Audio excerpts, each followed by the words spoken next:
Hello.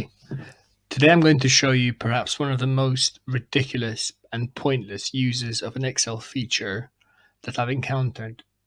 A friend of mine recently complained that the grid lines that you see on an Excel worksheet were a bit messy and that he wanted his worksheet to look tidier. So he proceeded to highlight the entire page and uh, fill it with a white background.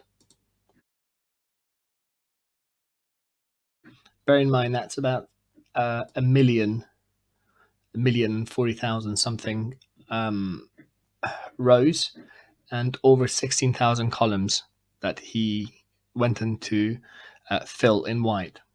Now, this seems a bit over the top and unnecessary, so we're going to undo